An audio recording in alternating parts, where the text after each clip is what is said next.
So show me a team with a strong standard, and I can confidently say they've been through some shit. And that's kind of where your standards get strengthened and tested and all those good things. And that's exactly where we are. And as I told the team, for all of us, man, like we can dig and get more. That's game day and really every day. It's more speed, that's more focus, and players and coaches, man, we can for sure do that. It's doing the small things at a world-class level, and where we are, nothing to me is too small. And so there's our opportunity to elevate. And individually as a team, that's our focus, where we're at and how we want to go after it. So that's kind of what I started our, returning from the bye messaging. And I wanted to share that with you as we get started. And it was cool to be back out on the practice field today and get rolling again. We all needed that space, and now it's time to go again. So that said, I'll open it up with you guys and we can get rolling to start the week. John Keim. Hey, Dan, I know you want to focus on what's right now, but with Jaden Daniels, reports out that he'll be returning to practice this week. I'm just curious what you can tell about what he'll be able to do this week. Yeah, it has been good. He will be able to return to practice. We had our first session today, but Johnny has not been cleared for contact. So, I mean, he'll probably be unlikely to play. But man, it's good to get started and get the return to play going. So that's a big deal for us. And how important is it for you to see him back out there playing again this year?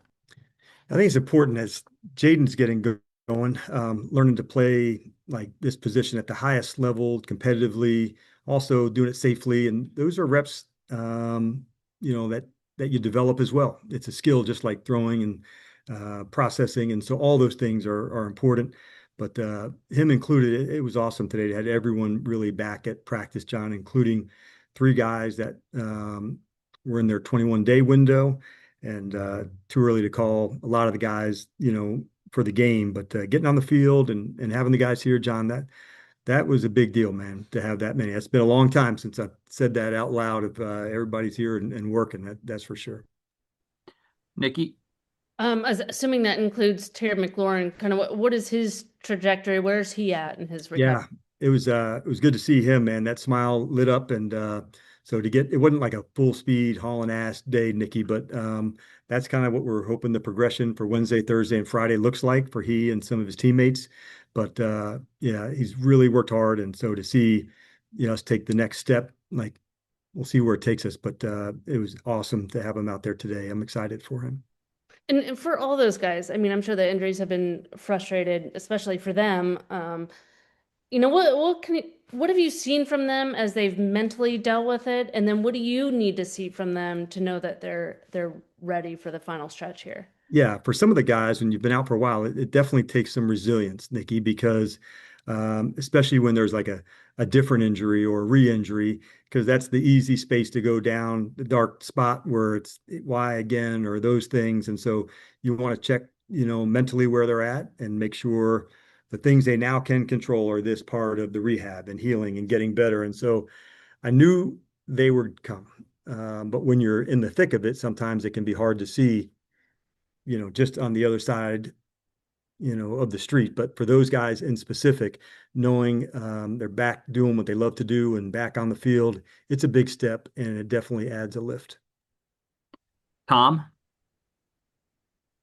Dan, sorry, just to clarify, so those three guys would be Terry, Noah, and Will Harris, right? Correct. Yep.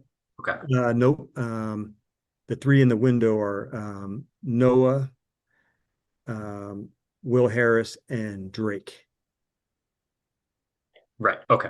Cool. And then kind of on a macro level, I'm sure you took part of the bye to kind of look back at how the first whatever 11 weeks of the season went. When you looked back kind of at yourself and your own performance and messaging or Yep. certain decisions you made, what's something that you took away from that review?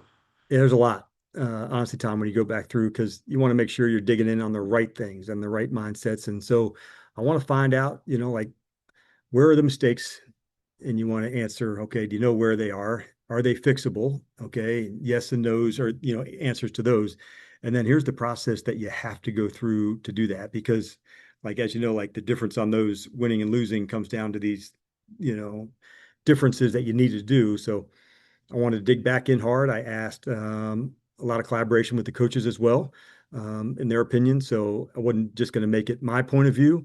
I wanted to collaborate as strongly as I could, Tom, to make sure that everybody had a voice in this, and also like how we plan on, moving forward with real resolve and making sure the practices, the standards that we want are really being met. That's why I discussed it with the team too. David Aldridge. Dan, you mentioned Will. I know it's about 2 weeks into his window. I just wonder, like, is he able to do everything now? And how does it look for him for Sunday? And if not Sunday, the following week? Yeah, it looks good, Dave. And the reason being, like you said, he was chomping at the bit even before we started. He worked really hard to get himself back to it. And then it was really about the movements, the conditioning, and those things. And so had the week out in Spain as well of full on practice to go, and then more conditioning, more movements this past week. And then so, yeah, we're very optimistic heading into this week for him and all that he's done to get himself ready to go. Dan, it looked like, against Miami, maybe there was a little bit more zone than normal. And I just wonder if that's correct or incorrect. You can correct me either way. And what you saw from your defense in that game that you can build upon for the next 6. Yeah, I would say there was a little bit more on certain parts of the field, Dave. That's accurate in terms of the zone. Some of that's game plan with the shifts and the motions as well, in terms of Miami. But down in the low red zone, that's probably what I was most excited about, honestly, with the team of just, man, like trying to impose your will. I can think of the, play by Kinlaw, and then the 2 linebackers, Wagner and Luvu, on a pass 4th down stop. So down in the low red zone, that's what I was most excited to see with the defense, the energy, the toughness to go just battle for it, man. Those were some cool things for me. Still working hey, we got to create takeaways. That has to be part of it. We thought we had some chances too. We didn't nail that, but that's going to be a big part of it too. I've not been one DA to say, oh, they come in bunches and those things. Like, no, you have to work at it. You got to go get them. And they're not, freebies that you can get. So that's what I'm looking to dig into more. But I liked the attitude that I saw from some of the guys for sure.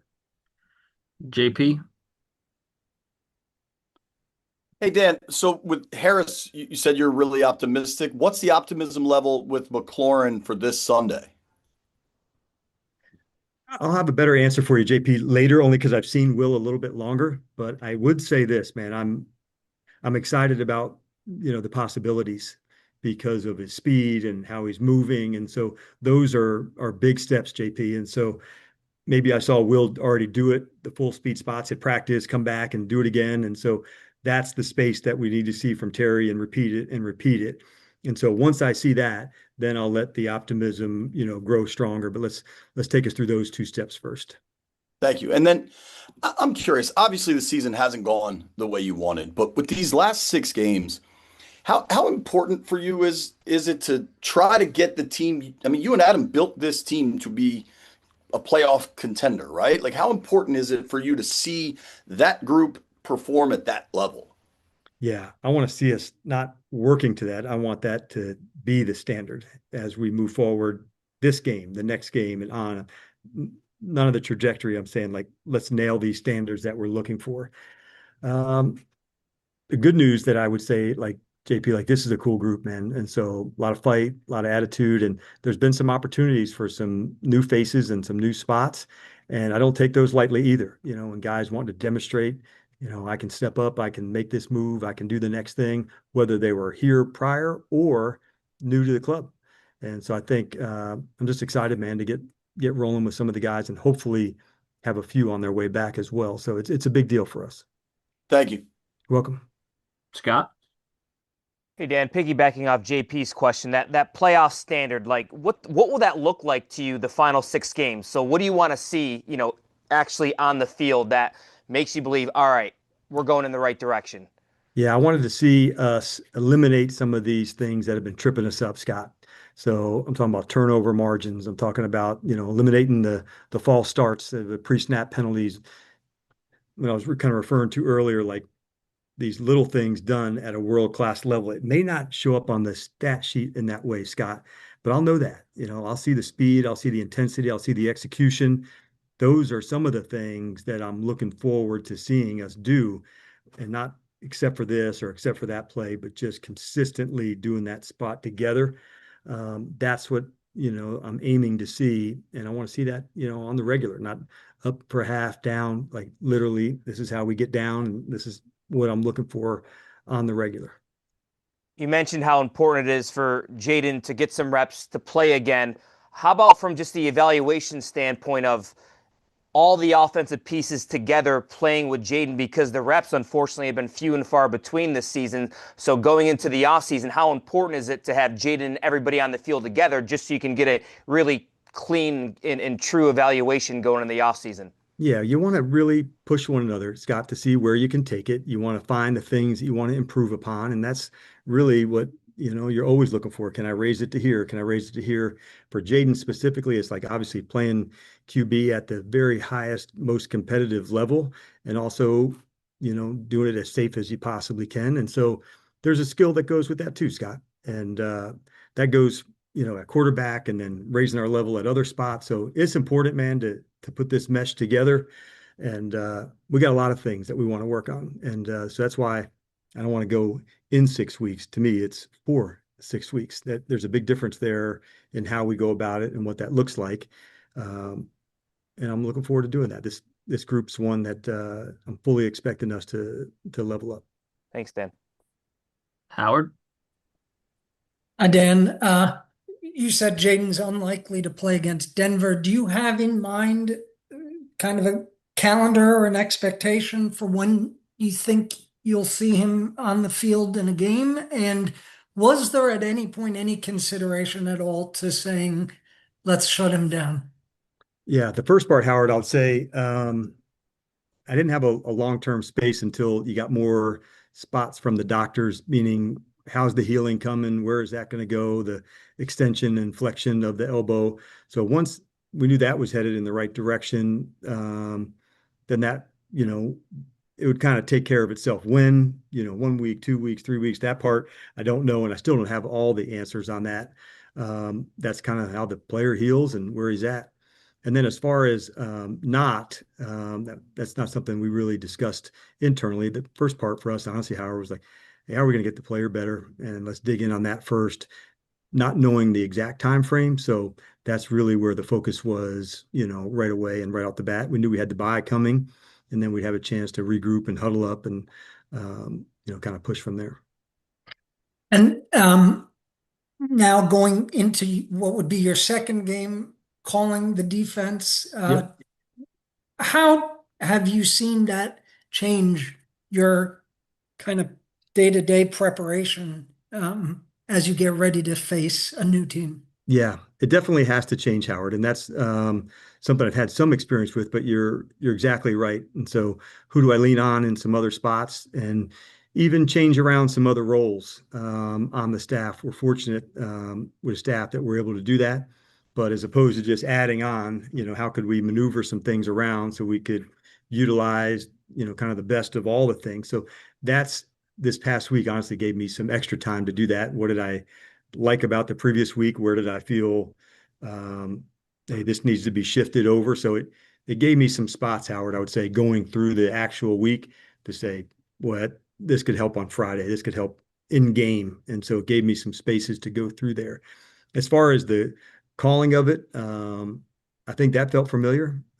It's chaos. I love that. Like that's where I'd rather kind of thrive into that space. That's kind of what like being on defense is about, and solving this, changing that.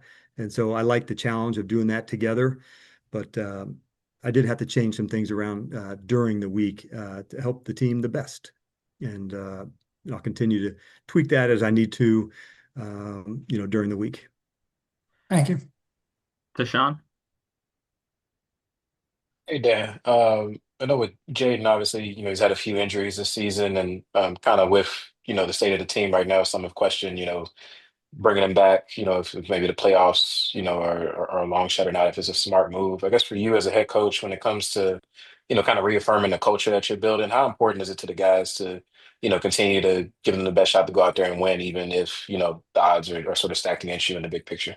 Yeah, that part of it, I get the questions, I get all of that. You're just going to try to do what's best, man. First best for the player, and then going into the team, and we'll certainly do that. Like we know what we're looking to do and how we want to do it, but by no means, Tayshaun, are we careless, about that. And so it's important, not just for Jaden, but important for our entire team. These are the standards and things we want to go after. And so collectively, we do think of that. Our sport only has 17 of these, and that's different than some of the other sports where we really want to dig in. And these are your best, the very best of spaces to improve and get better. And so anytime we can do that, we should certainly try to do that. But I recognize the question, no doubt. All right, we got time for two more. Let's go Candy and then Ben. Hey, Coach. You've kind of touched on this a little bit in some of your responses to others' questions, but last year we talked a lot about, and earlier this year as well, a lot about the commander standard and what it means to be a Washington Commander. Yep. So now that you all have gone through and going through some adversity here, Yes. what have you kind of really seen as very important to that kind of framework of what it means to be a Washington Commander?